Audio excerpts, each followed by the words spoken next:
जैसे सपोज मेरे पास दो लाइन है, एक लाइन है L1 जिसका स्लोप सपोज कितना है, दिस इज M1। दूसरी लाइन है सपोज L2, इसका स्लोप है M2।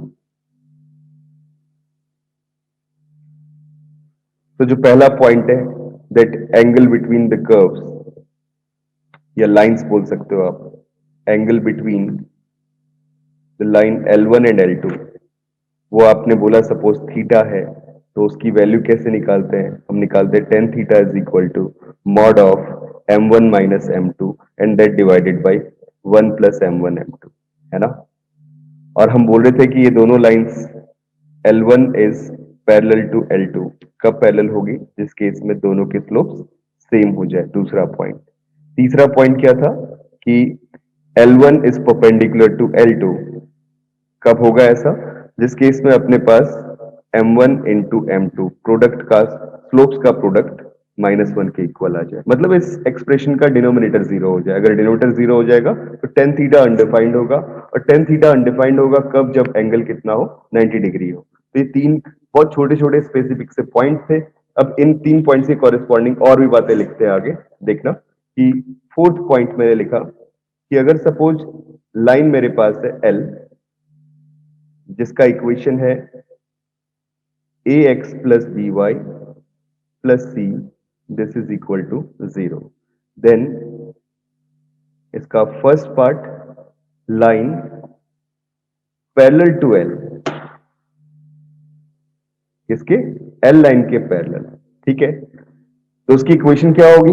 It's equation is slope तो दोनों का सेम, तो ax प्लस बी वाई तक तो कहानी सेम रहेगी, बस c कांस्टेंट जो यहाँ पे है ना एडिशन में, उसकी वैल्यू बदल जाएगी। तो मैंने उसकी जगह पे क्या लिख लिया? Lambda equal to 0। आप सोच रहे होंगे सर ये लैम्डा कहाँ से निकालेंगे? आपको कोई ना कोई कंडीशन जरूर देगा, ये बोलेगा कि ये लाइन गिवन लाइन के पैरेलल है और पास करती है एक पर्टिकुलर पॉइंट से, तो वहां से आप इजिली निकाल सकते हो, राइट। दूसरा पॉइंट आ गया line perpendicular to line L। तो किसी लाइन L के परपेंडिकुलर लाइन की इक्वेशन, इसको लिखेंगे bx minus a y this plus lambda equal to 0। मतलब क्या हुआ? इसका स्लोप कितना आ गया? It's slope is minus of b upon minus a. मतलब क्या आ गया बेटा? Minus b upon a, ultimately plus b upon a. जो गिवन लाइन एल थी उसका स्लोप कितना था? Minus a upon B. तुम्हें याद होगा इस लाइन का स्लोप कितना होता था? इस लाइन का स्लोप होता था, this is sir minus a upon b. हाँ जी बच्चों बोलो। सर ये जो पैरेलल लाइन है परपेंडिकुलर लाइन है उसमें जो लैम्डा है वो दोनों का सेम होगा? नहीं बेटा, डिफरेंट लैम्डाज है ये तो। मतलब मैंने पैरेलल लाइन जब लिखी तो ये इक्वेशन लिख दी। लैम्डा कुछ भी हो सकता है, लैम्डा इज आर्बिट्रेरी कांस्टेंट। उसको निकालने के लिए हमेशा ओके क्या सर। करना पड़ेगा कि हमें एक पॉइंट देगा कि बोलेगा ये इक्वेशन इस पॉइंट से भी पास कर रही, तो आप पास करवाने के बाद लैम्डा की वैल्यू फाइंड आउट कर सकते हो। समझ में आई बात? हम्म। तो इस वाली लाइन का जो यस सर। स्लोप आ रहा है, वेरी गुड, इस वाली लाइन का जो स्लोप आ रहा है वो कितना आ रहा है? This is minus a upon b. ये तो सेम स्लोप ही आ रहा है। और इस लाइन का जो स्लोप आ रहा है वो कितना आ रहा है? दिस इज बी अपॉन ए। तो कंडीशन क्या थी बेटा? पैरेलल लाइन के लिए दोनों के स्लोप सेम होने चाहिए, और परपेंडिकुलर लाइन के लिए कंडीशन क्या थी कि दोनों के स्लोप्स का मल्टीप्लीकेशन -1 आना चाहिए। वो आ भी रहा है, देख रहे हो? ठीक है। सिर्फ डिफरेंस किसका आ रहा है? लैम्डा कांस्टेंट का डिफरेंस आ रहा है। आई थिंक मेरी बात यहां तक समझ में आई सबको? हाँ जी बच्चों बताना, ठीक है। Yes sir. Very good, good. अब एक क्वेश्चन पूछा जाता है कई बार कि फुट ऑफ परपेंडिकुलर फाइंड करो लाइन के ऊपर, राइट। जैसे सपोज मुझे ऐसे कोई लाइन दे दी, एक नोट लिख लेते हैं इससे, बड़ा इंपॉर्टेंट पॉइंट है। Find foot of perpendicular drop from the point P whose location is suppose h comma k, or you may say this is x1 comma y1, right,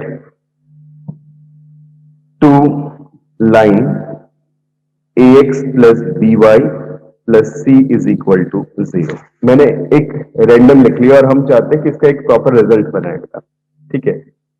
तो क्या फुट ऑफ परपेंडिकुलर होगा? ठीक है। Sir इसका जो ax plus B Y plus c है उसका slope निकाल के इसकी जो इक्वेशन होगी परपेंडिकुलर लाइन की वो निकाल लेंगे, फिर दोनों को जब इंटरसेक्शन पॉइंट होगा दोनों को सॉल्व कर लेंगे, वो जो पॉइंट आएगा वही फुट ऑफ परपेंडिकुलर होगा। ठीक है, कुछ और अप्रोच तुम्हारे दिमाग में आती हो तो बताओ। एक काम ये भी कर सकते हैं, बिल्कुल सही बोला तुमने, ये लाइन तो मेरे पास है L, जिसकी इक्वेशन दी हुई है ax plus B Y plus c is equal to 0। ठीक है, यहाँ पे पॉइंट है, this is P x one comma y one, right. यहाँ पे कोई और पॉइंट मैंने ले लिया, जो मतलब फुट मिल रहा है किसका, परपेंडिकुलर का, जब हम पी पॉइंट से परपेंडिकुलर डाल रहे हैं लाइन के ऊपर। This point is suppose Q and whose location is H comma K, right. ये मैंने एज्यूम कर लिया। अब तुम ये भी देख सकते हो यार, पैरामीट्रिक फॉर्म तो तुमने पढ़ी है सबने, है ना, कि हमने बोला जो ये डिस्टेंस है सपोज वो डिस्टेंस d है, हमें नहीं पता वैसे डिस्टेंस कितनी है, बट वो डिस्टेंस d है suppose.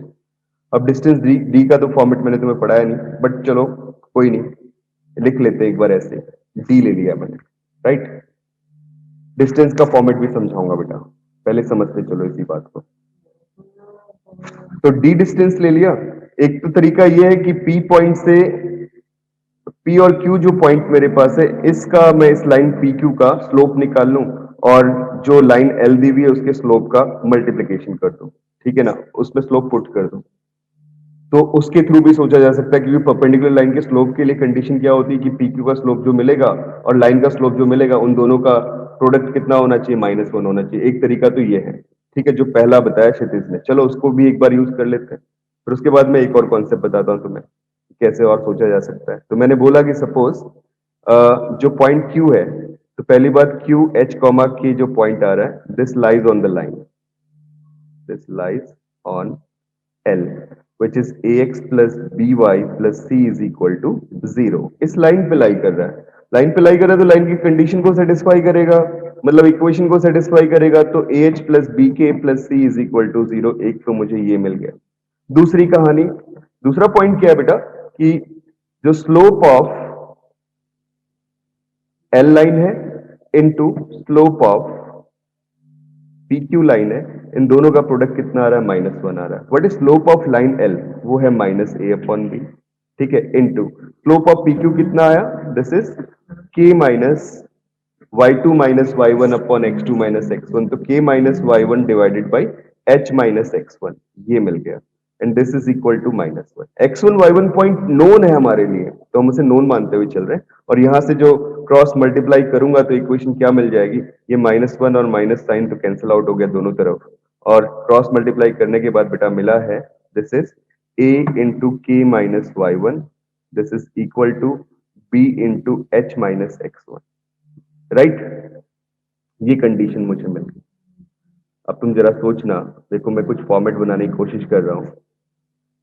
This can be written as a k minus b h, या ऐसे लिख लो b h minus a k, and this is equal to a y one b x one plus sorry minus a y one, ये equation आपको मिल गई। एक तो जरिया ये है बेटा कि आप इन दोनों को सॉल्व करो, एक इक्वेशन तो मुझे ये मिल रही है एच और पी के लिए, और दूसरी इक्वेशन ये मिल रही है एच और पी के लिए। दोनों को सॉल्व करना डिफिकल्ट टास्क नहीं है, बहुत इजीली निकाल सकते हो दोनों की वैल्यूज को, है ना। तो अगर हम दोनों को सॉल्व भी करते हैं तो आप इजीली देख सकते हो ऐसे क्या वैल्यू मिल रही है, दिस इज, ऐसे भी लिखना सीखा सबको आता होगा, cross multiplication method, H minus के अपॉन, और यहां पे लिखते हैं कांस्टेंट अपॉन। कैसे करते थे इसे, अगर मेरे पास एक लाइन है a1x plus b1y plus c1, this is equal to 0, right, और दूसरी लाइन है बेटा a2x plus b2y plus c2, this is equal to 0। ये थोड़ा सा सही रहता है, यस सर, एलिमिनेशन और सब्स्टिट्यूशन से बढ़िया है। हाँ, इससे कैलकुलेशन भी बेटा इजी रहती है। तो ऐसा कर सकते हो, जैसे डिटर्मिनेंट की फॉर्म, डिटर्मिनेंट पढ़ा चुका हूं मैं तुम्हें, उसी फॉर्म में लिख रहा हूं। एक्स के नीचे क्या करना है, उस कॉलम को हटा दो जिसमें एक्स लाई कर रहा है, रिमेनिंग कॉलम क्या आ गया, b1 b2, this is c1 c2, इसका डिटर्मिनेंट यहाँ पे लिख देना, this is equal to minus y divided by अब क्या करो, बीच वाला कॉलम हटा दो, तो जब बीच वाला कॉलम हटाओगे तो कितना मिल गया, a1 a2 this into c1 c2, और लास्ट जो कांस्टेंट टर्म आ रही है उसके लिए क्या किया, 1 upon this is a1 a2 that is b1 b2। ठीक है, ये वैल्यू मेरे पास आ गई, राइट बच्चों।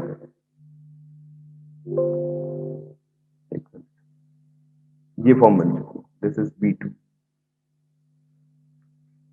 ऐसे सॉल्व कर लिया तो देख लो दोनों इक्वेशंस को तो बहुत इजीली हो रही है, और ना इसको भी मैं इस तरफ ही ले आता हूँ यार, क्या मतलब लेफ्ट साइड रखना है, ऐसे ये माइनस का आ गया, ये प्लस का हो गया, और इक्वल टू 0 हो गया सेकेंड इक्वेशन। तो कैलकुलेट कर लो, अब देखो क्या वैल्यू मिल रही है। This is first is h के कॉरेस्पॉन्डिंग ये गया, तो यहां से वैल्यू मिल गई मुझे, this is minus of b into b square into x1 प्लस a b y1, राइट। और माइनस में कितना आ जाएगा, दिस इज, देखना भाई कितना मिल रहा है, c मल्टीप्लाई हुआ इसके साथ में, तो कितना हो जाएगा, दिस इज प्लस का c है, ये वैल्यू मिल गई। ये तो पहला फॉर्मेट आपके पास बन गया। अब दूसरे फॉर्मेट पे चलते हैं, k की कोफिशिएंट के कॉरेस्पॉन्डिंग, तो ये आ गया माइनस का ab x1 प्लस a square y1 and this minus this is c multiplied with b, that is c आ जाएगा आपके पास bc, और लास्ट कोफिशिएंट ये आ गया minus a square and this is plus b square. एक तरीका तो ये है, यहां से आप h और k पॉइंट निकाल सकते हो, तो आपका फुट ऑफ परपेंडिकुलर निकल गया। ठीक है, h कितना आ गया, this is a b y1 this minus b square x1 plus ca and that divided by b square minus a square। ठीक है, और दूसरा k कितना आ गया, this is a square y1 minus ab x1 minus bc and that divided by b square minus a square। ठीक है, ये आपको मिल गया फुट ऑफ परपेंडिकुलर। बट तुम्हें अब इतना बड़ा फॉर्म ध्यान तो होगा नहीं, और इतनी सारी कैलकुलेशन करना भी एग्जाम में बेवकूफी है, तो क्या करना चाहिए, मैं एक और करके शॉर्ट वे बता रहा हूं। ठीक है, इसे याद रखना है, जो फॉर्मेट लिखवा रहा हूं, याद क्या रखना है, फुट ऑफ परपेंडिकुलर फ्रॉम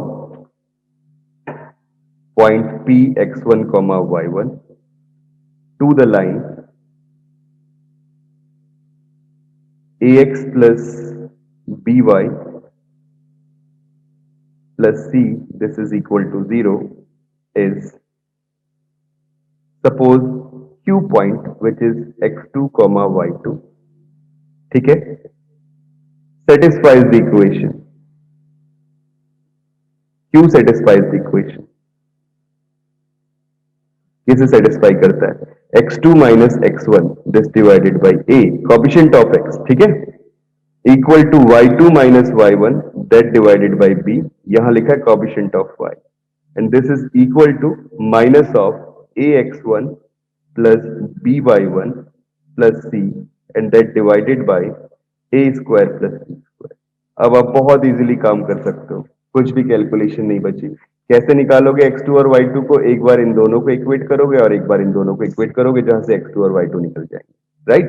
तो ये फॉर्मूला याद रखना है, किसके लिए, फुट ऑफ परपेंडिकुलर के लिए। आई बात समझ में? हाँ जी बच्चों बताओ, तो मैं चाह नहीं रहा कि इतना लंबा प्रोसेस पूरा यूज करो, ये बहुत इजीली हो जा रहा है। Yes sir. ठीक है, ओके। अब अगली बात आती image of that point with respect to some line. अब वो भी बड़ा इंटरेस्टिंग काम। अब एक तो तुम ये कर सकते हो कि पहले निकाल लो, पहले x1 y1 पॉइंट पता है और h के पॉइंट निकाल लिया तुमने पिछले वाले मेथड से, और उसके बाद फिर क्या करो, h के जो होगा वो मिड पॉइंट होगा इमेज के लिए, होगा कि नहीं होगा। तो एक तो मिड पॉइंट फॉर्मूले से सॉल्व कर सकते हो, बट मुझे लगता है कि वो भी लेंदी मेथड है। मतलब मेरे कहने का मतलब ये है बेटा कि अगर सपोज यहां पे लाइन लाई करती है, this is L whose equation is ax plus by plus c this is equal to 0, यहां पे पॉइंट है p x1 y1, ठीक है, और यहां पे इसकी इमेज लाई कर रही है, सॉरी फुट लाई कर रहा है q x2 y2, और सपोज यहां पे इमेज लाई कर रही है r, this is x1 y1 x3 y3, ठीक है। तो तुम्हें पता है सबको कि ये डिस्टेंस जो होगी P Q and that Q R दोनों की दोनों सेम आ रही है, बिकॉज ये तो इमेज है इसका, ये क्या है, इमेज है, और ये क्या आ रहा है अपने पास, फुट आ रहा है। आई थिंक मेरी बात समझ में आ रही है सबको, है ना? तो ये दोनों सेम है बेटा, तो ये 1:1 के रेशियो पे डिवाइड करता है। तो अगर मुझे x1 y1 और x2 y2 पता चले गया तो उसके बाद मैं x3 y3 को मिड पॉइंट फॉर्मूले से निकाल सकता हूँ। समझ में आ रही है बच्चों बात? कोई डाउट की बात यहां तक बताना। No sir. ठीक है, तो फिर मैं पिछले वाले वे में चलूंगा तो और लंबा जाएगा क्वेश्चन, बट एनसीईआरटी में आपको वैसे ही करना है। जब स्कूल में पूछे तो आपको जब मतलब क्वेश्चन कॉम्पिटिटिव एग्जाम में आता है तो इस मेथड को यूज करना, और इस मेथड का एक क्वेश्चन हमेशा मिल जाता है कि व्हाट इज इमेज और what is foot of perpendicular. Directly नहीं भी पूछता तो कभी कभी उनको बीच में यूज करवा लेता है। तो तुम सोचो, अगर तुम वहां बीच में यूज करने के लिए किसी कंसेप्ट को यूज कर रहे हो, ले रहे हो, तो कितना लेंदी क्वेश्चन जाएगा। तो क्वेश्चन को शॉर्ट करने के लिए सब चीजें हैं। तो मैं क्या बता रहा हूं तुम्हें, इमेज, एक second, hello hello ma'am, my friend, are you free for that over? Ma'am एक मैं आपको 8 बजे कॉल करता हूँ, अभी क्लास ले रहा हूँ। ओके सर, ठीक है, ठीक है, okay.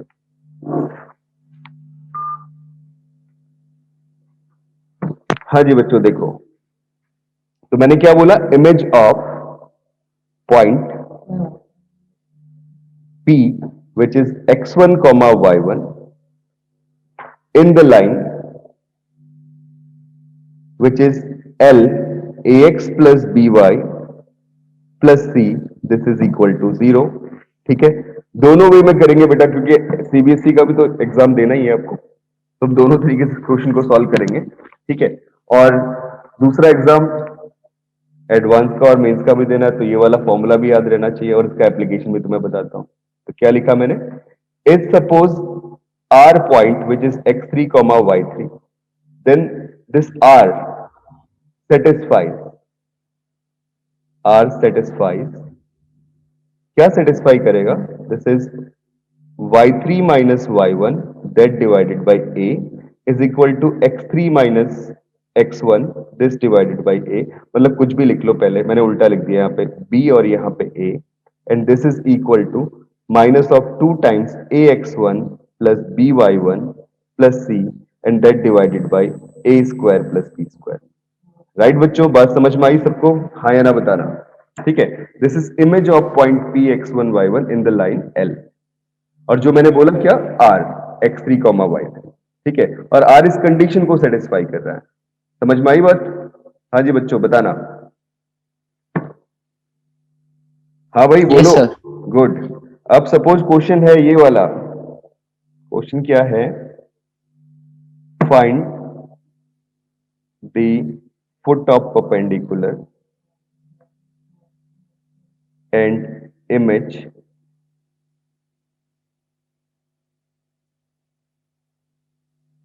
from point P which is suppose 2 comma 3, ठीक है ना, in the line which is 2x plus 3y plus 6, this is equal to 0। ये लाइन मेरे पास, मैंने रैंडम लाइन दे दिया, वैसे कुछ क्वेश्चन में ऐसा नहीं था कि यही सब चीजें होनी चाहिए, थोड़ा और आसान देता हूँ कि तुम्हारी कैलकुलेशन इजी रहे। तुम इसे लिख लीजिए, लिख लो x plus y plus 1 equal to 0, और कैलकुलेशंस कम हो गई। ठीक है, एक तो क्या है बेटा कि यहां पे लाइन रखी हुई है L, जिसकी इक्वेशन है ax plus by plus c is equal to 0, right.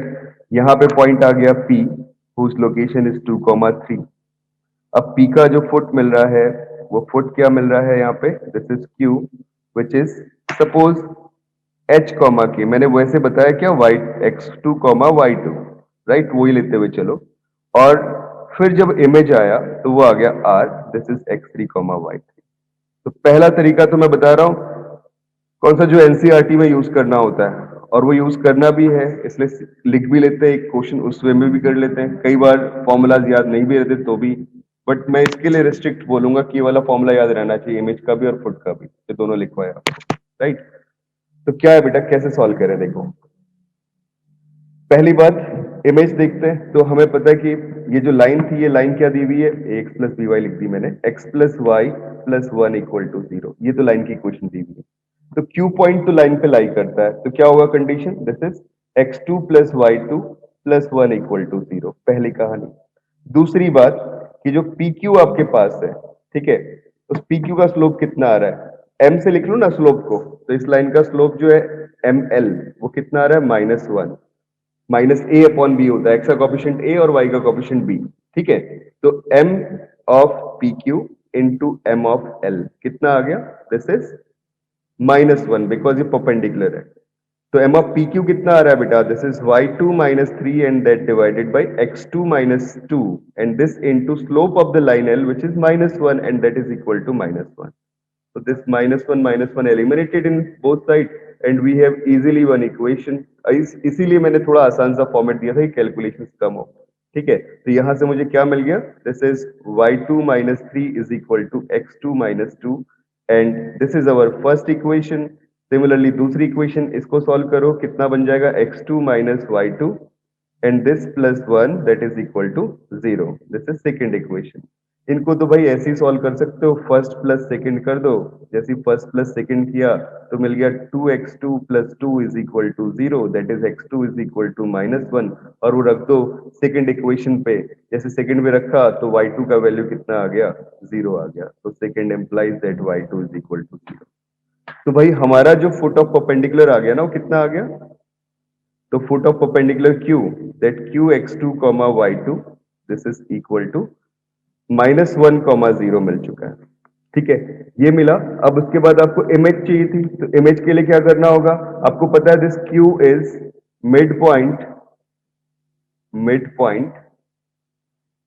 Of P R, जहां पे पी के कोऑर्डिनेट 2 3 है और आर के कोऑर्डिनेट x3 कॉमा y3 है। तो आप इजीली लिख सकते हो that minus one is equal to two plus x3 this divided by two and this 0 is equal to 3 plus y3 that divided by 2.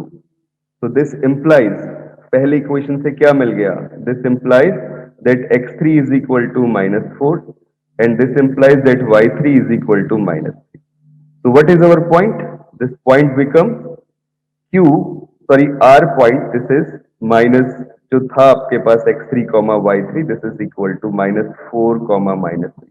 तो एक तो ये तरीका है, इसमें फिर भी हमें कुछ कैलकुलेशंस करनी पड़ी और यहाँ पे डेटा इतना आसान था तो कैलकुलेशंस डिफिकल्ट नहीं गई, इजी रही, ठीक है ना। मैंने दिया ही था जानबूझ के ऐसा क्वेश्चन जिसमें कैलकुलेशंस कम रहे। अदरवाइज अगर आपको फॉर्मूले से सॉल्व करना है तो कैसे करेंगे बेटा, तो फॉर क्यू जो कि पॉइंट क्या है x2 y2, ये क्या अपने पास फुट है, तो फुट ऑफ परपेंडिकुलर के लिए फॉर्मूला क्या था, जल्दी से अप्लाई करो बेटा, वो था x2 minus x1 and this divided by a, this is equal to y2 minus y1 this divided by b and this is equal to minus of ax1 plus by1 plus c that divided by a square plus b square, right? I think ये वाला formula किया था तुमने,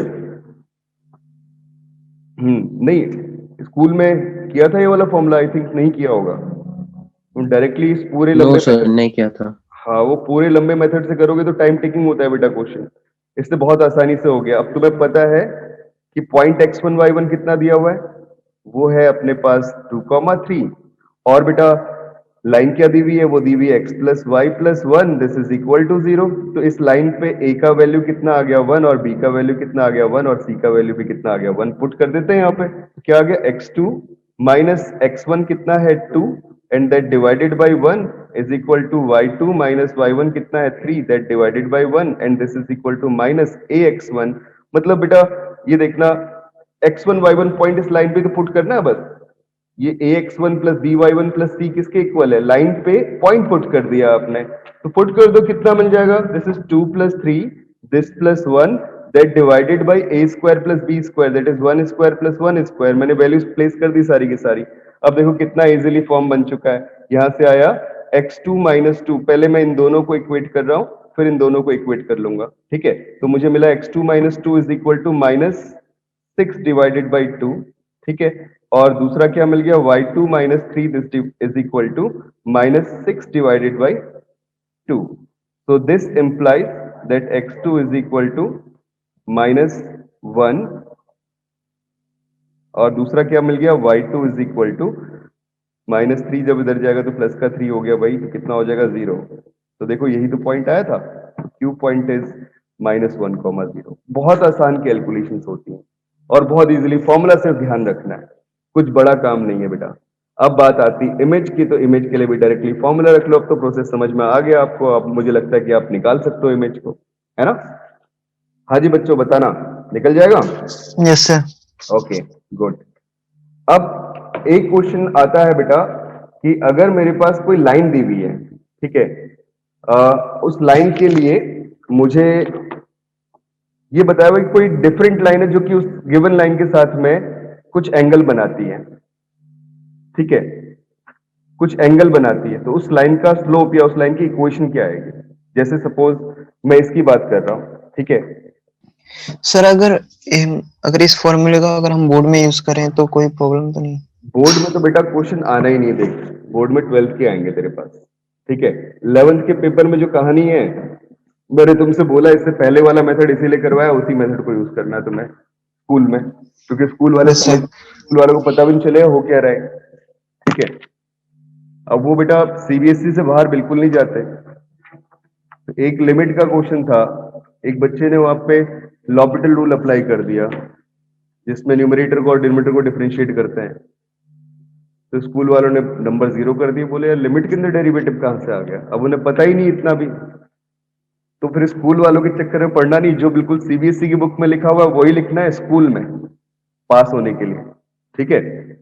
board की भी कहानी वही रहेगी बेटा, मैं तुम्हें बताऊंगा दोनों तरीके, ये बोर्ड में किस तरीके से लिखना है और मेंस और एडवांस में किस तरीके से लिखना है। मैं तो चाहता दोनों वे में साउंड रहो यार, परसेंटेज तो कम से 95% तो बच्चे भी ले आते हैं आजकल, हैं? लाते कि नहीं लाते? तुम कुछ बता नहीं रहे हो भाई।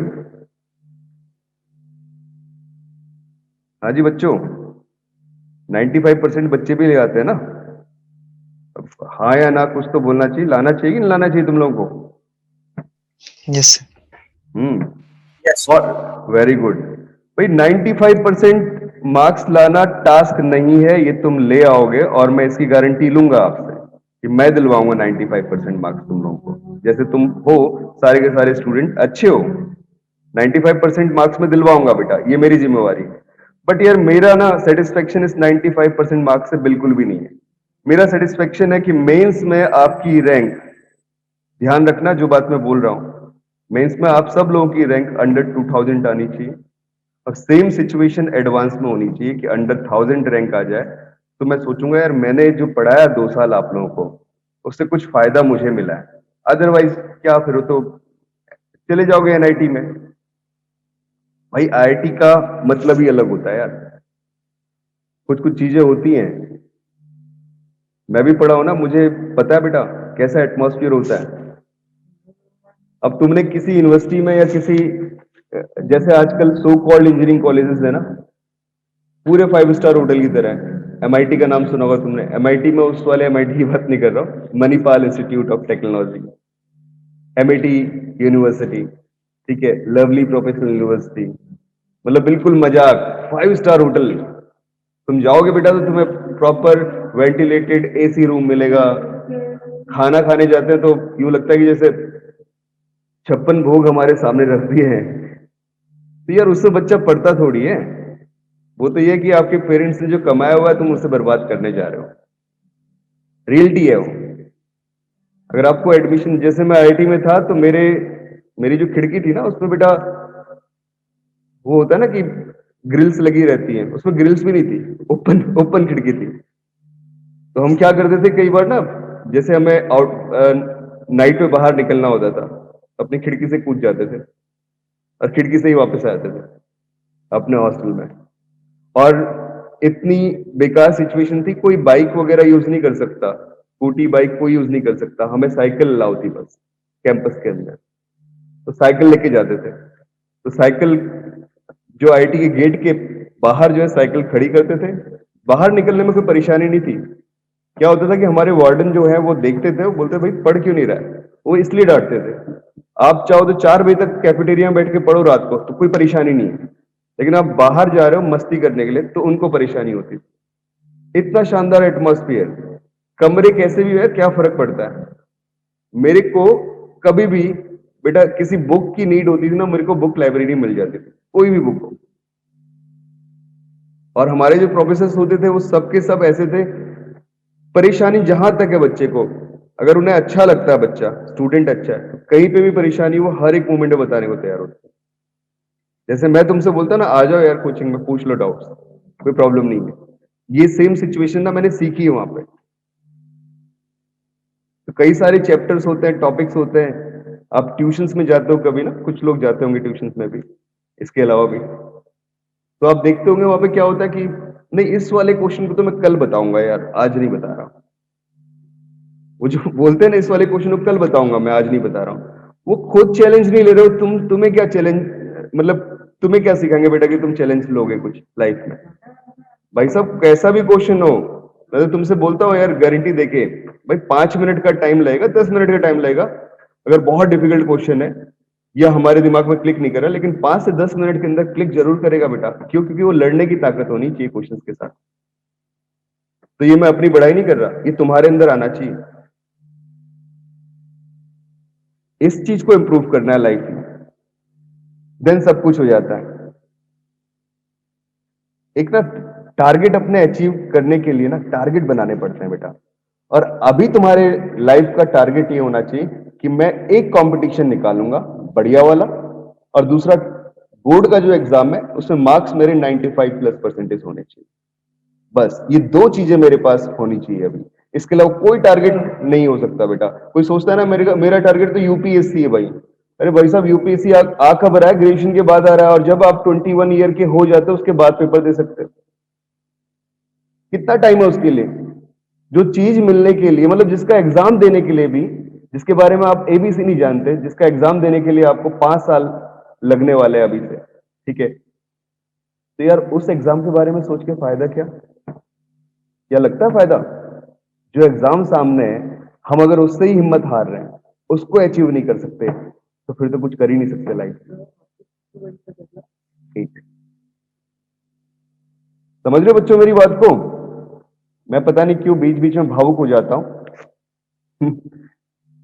तुम लोग लेकिन कुछ बताओगे नहीं, समझ में आई बात की नहीं आई? हाँ जी बच्चों, बोलो। Yes yes sir. Sir. Yes sir. Very good.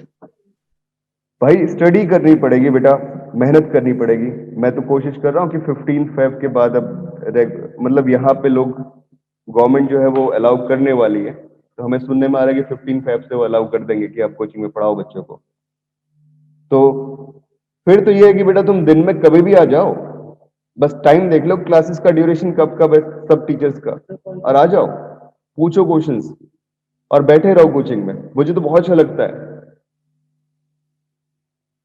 अब बैठोगे, जूझोगे क्वेश्चंस के साथ में, 3-4 लोग बैठे होंगे साथ आपस में, 3-4 बच्चे अगर डिस्कस कर रहे होंगे, तब कोई परेशानी नहीं होती बेटा, तब सारी चीजें निकलती हैं। सो मैं तो आपसे इससे पूछा था कोचिंग सेंटर का, क्योंकि कभी कभार मेरा मतलब अगर घर में थोड़ा पढ़ लेता हूँ तो फिर मन नहीं करता, तो अगर मैं कोचिंग सेंटर आ जाऊंगा तो हाँ बेटा, वो वही तो थोड़ा मैं तुमसे बोल रहा हूँ। बिल्कुल बेटा, वही मैं बोल रहा हूँ यार, घर में बैठने की जरूरत भी क्या है वैसे, क्या अच्छा लगता है? ठीक है, मैं तो सही बता रहा हूँ। अब जैसे जिस दिन मैं ऑफिस 8 बजे ऑफिस के लिए निकलता नहीं हूँ सुबह ना, और शाम को 8-9 बजे से पहले घर नहीं पहुंचता हूँ, तब तक मुझे लगता है कि मेरा दिन यूटिलाइज ही नहीं हुआ। मॉर्निंग 8 o'clock पहुंच जाता हूँ और इवनिंग 8 o'clock निकलता हूँ, मतलब पूरे 12 घंटे रहता हूँ। उसके बाद क्या लगता है कि ठीक है, आज दिन यूटिलाइज हुआ। और किसी दिन अगर मैं घर में रुक जाऊं ना, तो मुझे लगता है मेरा पूरा दिन खराब हो गया, मैं कुछ कर ही नहीं पाता हूँ। स्टडी का टाइम है, चलो मैं 4 से 5 घंटे पढ़ लेता हूँ छुट्टी के दिन अपने घर में, बट यार वो पढ़ना, उस पढ़ने में और जो यहाँ पे बैठ के पढ़ाने में बहुत बड़ा अंतर होता है, डिफरेंस है बेटा। पढ़ाने में या हम एक दूसरे के साथ क्वेश्चंस डिस्कस करते हैं, तो उसमें क्या होता है ना कि हमारा ब्रेन दो तरीके से काम कर रहा होता है। एक तो खुद भी सोच रहा होता है और दूसरे को समझाने की कोशिश भी कर रहा होता है। तो मैं तो ये बोलूंगा कि जितने स्टूडेंट हो सब कोशिश करना क्या कि क्लास जब नहीं होती भाई, कोचिंग में बैठ के आपस में डिस्कशन करो, पूछो, ठीक है। तो ये आपस में डिस्कशन करना ना, अभी तो तुम लोग जुड़े हो बेटा एक ऑनलाइन प्लेटफॉर्म के थ्रू, ना तुमने किसी का चेहरा देखा है, ना तुम जानते हो प्रॉपर एक दूसरे को। और मुझे जहां तक लगता है कि इस क्लास में जितने भी स्टूडेंट हैं सारे के सारे बहुत अच्छे स्टूडेंट हैं, और आप सब इजीली मेंस की तो मैं गारंटी लेता हूँ बेटा, मेंस तो निकाल लोगे। मेरा टारगेट है एडवांस का, और जितनी बातें बड़ी बातें मैं कर रहा हूँ ना, उतनी बड़ी बातें तुम्हें सोचनी पड़ेगी अंदर से कि नहीं एडवांस निकालना है निकालना है। हमसे ना जितना भी एफर्ट चाहिए होगा तुम्हें, वो पूरा एफर्ट हम लोग देंगे। बट ये एक हिम्मत और एक डेडिकेशन तुम्हारे अंदर चाहिए मुझे कि भाई निकालेंगे हम लोग। उसके लिए सबसे बड़ी चीज क्या होती है कि रिग्रेस वे में पढ़ो। अभी टेंशन मत लो यार कि हम सर क्वेश्चन नहीं कर पा रहे। तुम्हें लगता होगा ना कई बार कि हमारे पास जो बुकलेट्स मिली सर हम उसके भी क्वेश्चन नहीं कर पाते, टाइम ही नहीं मिलता। वो इसीलिए तो है। और मैक्सिमम स्कूल क्यों 11th क्लास के एग्जाम ना ऑनलाइन करवा रहे हैं? उनको पता है बच्चे पास ही नहीं होंगे, नंबर ही नहीं आएंगे बच्चों के, पढ़ाई नहीं किसी ने कुछ। रियलिटी है। मेरे सामने तुम बैठे होते, मैं बोर्ड में किसी चीज को तुम्हें पढ़ा रहा होता ना, 2 घंटे की क्लास में मैं उतना आउटपुट देता जितना मैं 3 घंटे की क्लास में दूंगा ऑनलाइन। ये डिफरेंस आता है बेटा, ऑनलाइन ऑफलाइन का डिफरेंस है, इतना डिफरेंस तो है। बाकी अगर आप कॉन्सेंट्रेट वे में पढ़ते हो तो ऑनलाइन में भी आप उतना ही अचीव कर सकते हो जितना ऑफलाइन में करते हो, बट कॉन्सेंट्रेशन का लेवल वैसा ही होना चाहिए। और कोई भी हो ना, जब तक किसी को पानी में डुबोगे नहीं ना, तब तक वो हाथ पैर मारेगा ही नहीं। तो तुम तो डूबे ही नहीं हो अभी तक यार। जिस दिन तुम्हें महसूस हो गया ना कि भाई हम डूब चुके हैं, हमें बचना है, हमें बाहर निकलना है इस पानी से, तो समझ लो फिर तो हो गया काम। फिर तो कैसी चीज आ जाए यार। जीने के लिए तो कुछ ना कुछ करना ही पड़ता है। बस इसको अगर फाइट मानते हो एग्जाम को, कौन सी फाइट? कि मुझे जीने के लिए कुछ करना है भैया, ये मेरी जिंदगी है। तुम्हें नहीं पता, पता है क्या, अभी तो तुम लोग तो जैसे हो निकल जाओगे, किसी भी कॉलेज में चले जाओगे अगर अच्छे मार्क्स मिलाते हो तो। लेकिन जो तुम्हारे पेरेंट्स हैं ना, उनके सोसाइटी में 50 लोग होते हैं ऐसे। आपके गांव के भी लोग होंगे, आपके आसपास के लोग भी होंगे। गांव के लोग इन द सेंस मतलब आपके जो रिलेटिव्स हैं, मैं उनकी बात कर रहा हूँ, वो लोग भी होंगे। रिलेशंस में आपके 101% ऐसे कई सारे लोग होंगे जो आईआईटी में होंगे या एनआईटी में होंगे, अच्छी जगह से इंजीनियरिंग करके जॉब कर रहे होंगे, है ना। ऐसे लोग कई सारे होंगे, कई यूपीएससी निकाल के आईएएस होंगे, ठीक है। तो क्या करते हैं वो, पिंग करते हैं बेटा छोटी छोटी चीजों पे आपके पेरेंट्स को। पिंग क्या करते हैं कि यार बच्चा तो कुछ कर नहीं पाया आपका, क्या किया, कुछ नहीं कर पाया। तो मैं तो जब भी कोई भी काम करता हूं ना, सबसे पहले अपने पेरेंट्स के बारे में सोचता हूं। आपको भी सोचना चाहिए कि उनसे बड़ा कोई भी नहीं है लाइफ में, ना इस दुनिया में। मेरी बात समझ रहे हो सब लोग? पेरेंट्स से बड़ा कोई नहीं है बेटा। और अगर आप मेहनत नहीं करते, आप पढ़ाई नहीं करते, उस लगन से नहीं लगते हो, वो जील आपके अंदर नहीं है, देन इम्पॉसिबल है, कुछ भी पॉसिबल ही नहीं है। अगर आपको उनका चेहरा हर मोमेंट पे याद आता है पेरेंट्स का कि भाई कितने डेडिकेशन के साथ वो लगे हुए, सुबह कितने बजे जॉब पे जाते हैं, शाम को कब पहुंचते हैं। एक कोविड के टाइम पे ना लोगों ने, आपके पेरेंट्स ने आप लोगों को घर में रखा, बोला बाहर मत निकलना बच्चों, लेकिन वो खुद काम करने के लिए पता नहीं कहां कहां जाते हैं। मास्क लगा रखा, कितना सफोकेशन होता है मास्क पहन के दिन भर रहना। सोचो सुबह 8 बजे से शाम के 8 बजे तक कोई मास्क पहन के बैठा होगा, घुट जाता है, दम घुट जाता है बेटा, बहुत मुश्किल होता है। और ऊपर से वो बहुत तगड़ा लेबर हो गया क्योंकि मैक्सिमम चीजें ऑनलाइन हो गई, सारी चीजें ऑनलाइन हो गई। वो आंखों के ऊपर प्रेशर पड़ना, आपके भी पड़ रहा है, मैं मना नहीं कर रहा, बट उनके ऊपर भी पड़ रहा है। आंखों के ऊपर प्रेशर, मेंटल प्रेशर। क्या हो रहा है ना कि जैसे चीजें ऑनलाइन हुई तो मैन पावर की जरूरत ही नहीं है। जिस काम को 10 लोग करते थे उस काम को 2 लोग कर लेते हैं ऑनलाइन में। 8 लोगों की नौकरी चले गई। जब 8 लोगों की नौकरी जाती है ना, जो 2 बचते हैं उनके ऊपर बहुत तगड़ा प्रेशर होता है, वो प्रेशर फील करना। तो तुम्हारे पेरेंट्स बेटा उस प्रेशर को झेल के भी पढ़ा रहे हैं। तो अगर कुछ करना चाहते हो तो सबसे पहले उनके बारे में सोच लो। यार हम उनको दे क्या पा रहे हैं अभी तक? उन्होंने इतने साल से हमें सब कुछ दिया, जो चीज हम मांगते हैं, जो चीज हम चाहते हैं, वो हर चीज दे रहे हैं, लेकिन हम क्या दे रहे हैं? और हर किसी की ना अपनी अपनी क्षमता होती है बेटा, कि वो अपनी क्षमता के हिसाब से दे पाता है। चाहे बच्चे हो, चाहे उसकी सोसाइटी हो, वो अपनी क्षमता के हिसाब से दे पाता है। मैं आपको पढ़ा रहा हूं, मेरी एबिलिटी है, मेरी क्षमता है, मैं उतना पढ़ा रहा हूं। मेरी बात समझ रहे हो? अगर मैं पढ़ा लिखा नहीं होता, आई थिंक वो ट्यूशन टीचर होता, तो मैं उतना ही दे पाता आपको। बट मैं देता शिद्दत से भाई। ऐसा मैं कभी बोलता नहीं ट्यूशन टीचर गलत होते हैं, वो पढ़ाते नहीं है, वो भी बहुत अच्छा पढ़ाते हैं, लेकिन वो अपनी क्षमता के हिसाब से पढ़ाते हैं बच्चे।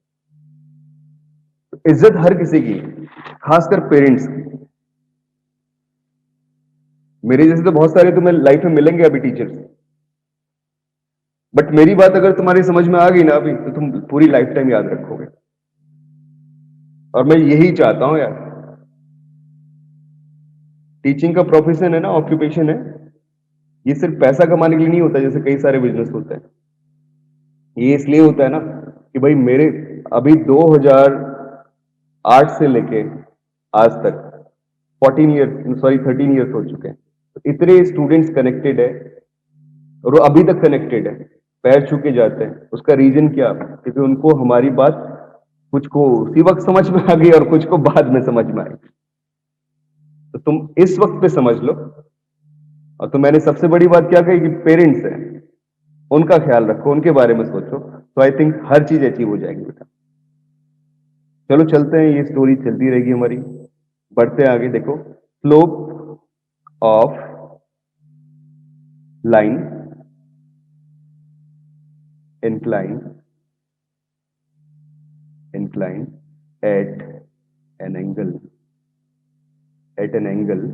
theta with a given line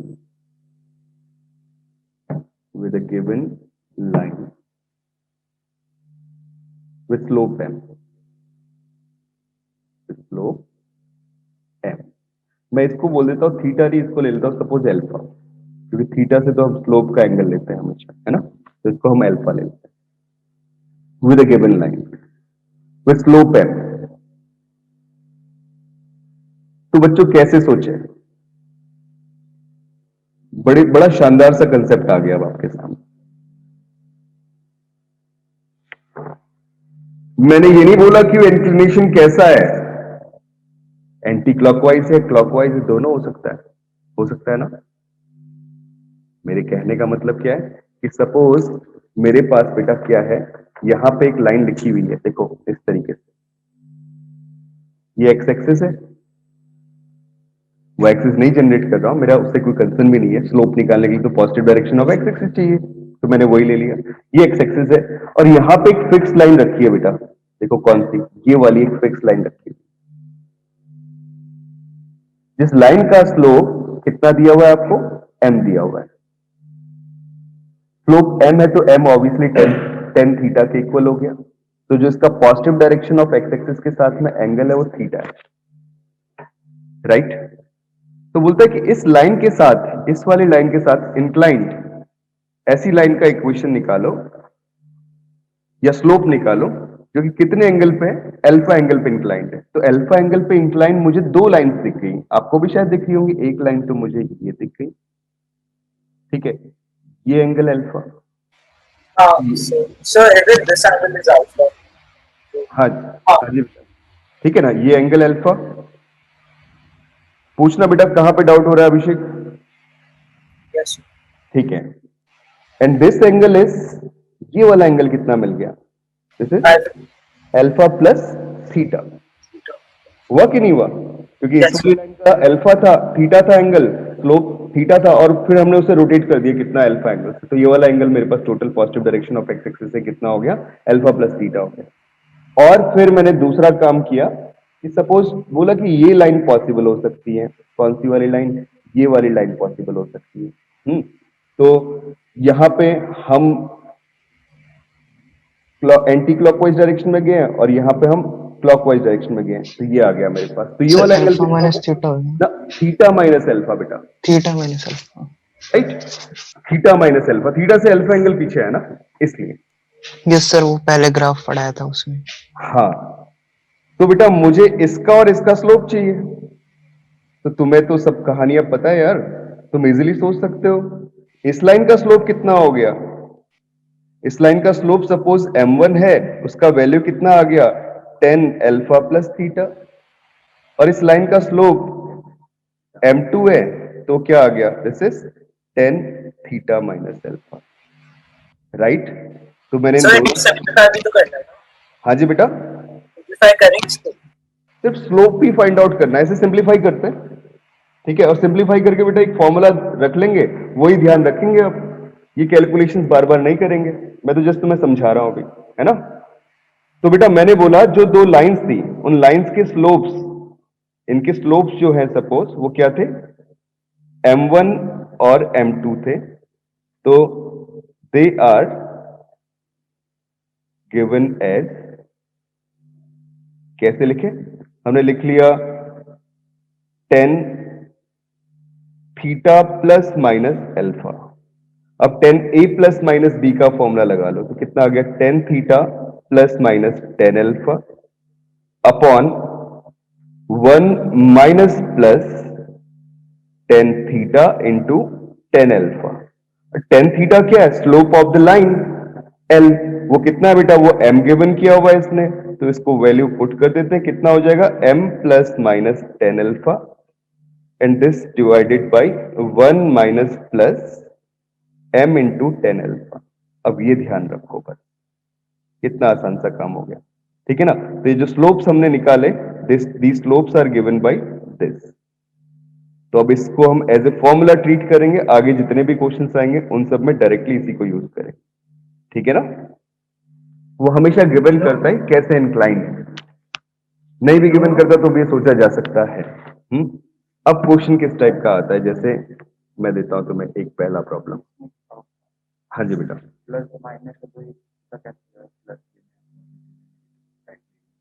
देखो बेटा सुनना मेरी बात को सब लोग। अब जैसे ये डाउट है किसका? अभिनव का। ये बोलता है कि भाई प्लस साइन कब लेना है, माइनस साइन कब लेना है इसमें से। तो तुम ये ध्यान रखो कि जब मुझे बोलता है बेटा एंटी क्लॉकवाइज रोटेशन है, नेगेटिव। एंटी क्लॉकवाइज रोटेशन है, तो उसमें क्या लोगे? पॉजिटिव साइन ऊपर, ठीक है, और नेगेटिव नीचे, ठीक है? हाँ, तो इसमें लेना बेटा पॉजिटिव न्यूमरेटर में और नेगेटिव डिनोमिनेटर में। और जब ये क्लॉकवाइज डायरेक्शन में मेरा घूमा, तो क्लॉकवाइज डायरेक्शन में घूमते हुए क्या करना है? नेगेटिव ऊपर और डिनोमिनेटर में पॉजिटिव, बस ये ध्यान रखो। वैसे वो अधिकतर केसेस में बोलता नहीं कि, वो जस्ट बोलता है straight lines inclined at an angle alpha, तो दोनों ही पॉसिबिलिटीज की बात करता है अधिकतर, ठीक है? तो आपको दोनों ही सोचनी पड़ेगी। अब जैसे क्वेश्चन किस टाइप का आता है, एक बढ़िया क्वेश्चन लेते हैं जो पूछा हुआ है मीन्स में। जैसे बेटा ये है,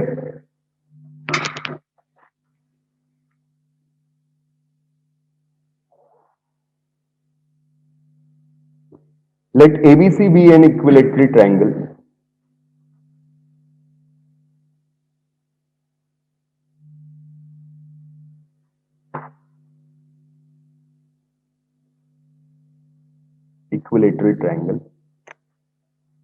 with, सर एक बार थोड़ा सा ऊपर स्क्रॉल हाँ करिए। जी, हाँ जी, ठीक है? Let ABC Yes, sir. is an equilateral triangle with vertex capital A as 2,3, ठीक है? And equation of base BC, equation of base BC, this is 2x minus y plus 7 equal to 0, ठीक है? Then find the equation of AB and AC. Equation of AC and AB. Yes बच्चों बताओ।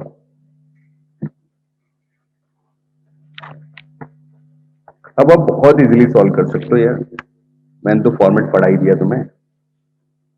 दोनों possibility देखो। अब triangle बनाते हुए एक चीज ध्यान रखो कि जैसे तुमने ट्रायंगल बनाया तो ट्रायंगल कुछ ऐसा बना ना, ये मेरे पास ट्रायंगल था, हाँ ये आ गया बेटा a, this is b and this is c, और ये ए पॉइंट है 2,3 और ये वाला बी पॉइंट है, मुझे नहीं पता बट ये लाइन दी हुई है कितनी, 2x minus y plus 7 sir equal to 0। हाँ जी बच्चों बोलो। सर इसमें इक्विलेटरल ट्राइंगल गिवन है, तो इक्विलेटरल ट्राइंगल की साइड्स इक्वल होती है। साइड्स इक्वल मतलब जो साइड उनका की जो जरूरत स्लोप है। साइड की हाँ जी, जरूरत नहीं पड़ेगी बेटा, एंगल से ही काम चल जाएगा ना, एंगल वाला फॉर्मेट तो बताया तुझे। हाँ यस सर। ये वाला जो रोटेशन है कौन सा हुआ, एंटी क्लॉकवाइज,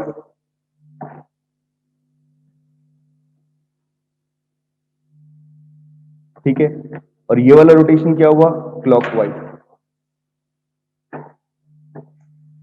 बेटा 10th ऑफ फरवरी से आपके टेस्ट भी शुरू कर रहे हैं अब हम लोग, ठीक है ना, उसमें शायद किसी को कोई इश्यू नहीं होगा, टेस्ट फ्रीक्वेंट रखेंगे सो वीक सो के दो। Yes sir. हाँ हाँ बच्चों बोलो। सो 10th फरवरी से शुरू कर रहे हो तो उसकी डेट शीट भेज देंगे बेटा, मतलब एक हफ्ते में एक हो गया फिर? एक हफ्ते में एक ही रखेंगे बेटा, अभी मैं चाहता नहीं ज्यादा प्रेशर हो, है ना। और उनको सर उनको फ्रीक्वेंट कर देंगे मार्च में, ठीक है ना। Okay sir. जब तुम्हारे एग्जाम स्कूल के खत्म हो जाएंगे 15th ऑफ मार्च के बाद फ्रीक्वेंट करेंगे, अभी मैं सर चाहता नहीं 10th ज्यादा को प्रेशर। फिर किस हाँ सब्जेक्ट का पेपर होगा?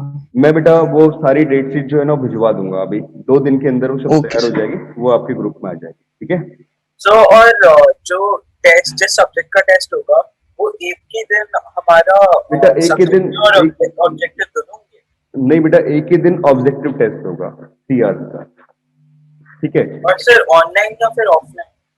वो ऑनलाइन होगा, और ऑफलाइन जो होंगे वो सब्जेक्टिव टेस्ट होंगे, राइट। सर हाँ एक जी काम बच्चों। कर सकते हैं ना, 10th फरवरी से अगर वो ऑनलाइन एग्जाम मतलब ऑनलाइन है तो हम कोचिंग में आके ही वो दे देंगे।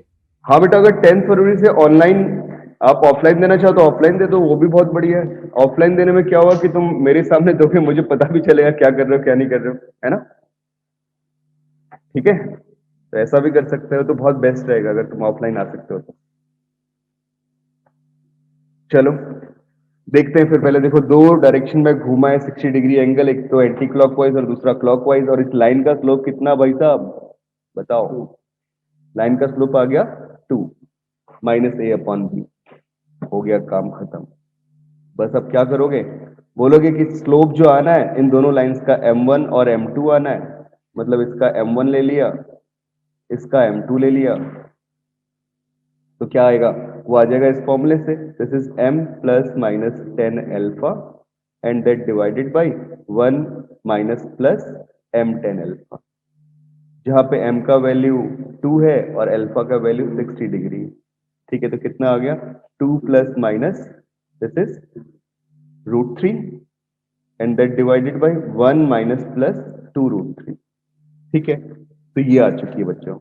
अब तुम देखना एंटी क्लॉकवाइज वाले के लिए जो लाइन बननी है वहां तो पॉजिटिव ऊपर और नेगेटिव नीचे, तो लाइन बना लो, ए बी की जो लाइन बन जाएगी वो क्या बन जाएगी, वो बन जाएगी 0.23 से पास कर रही है और स्लोप निकल रहा है कितना 2 प्लस √3 अपॉन 1 माइनस 2√3, तो बस वही पुट कर दो, पॉइंट स्लोप फॉर्मूला क्या हो जाएगा, y minus 3 is equal to 2 plus √3 and that divided by 1 minus 2√3 आ गया, राइट बच्चों। और ये आ गया x माइनस 2, और दूसरी लाइन क्या बन गई, this is AC, that is y minus 3 that is equal to 2 minus √3 and that divided by 1 plus 2√3 and this into x minus 3, तो दीज आर टू लाइन।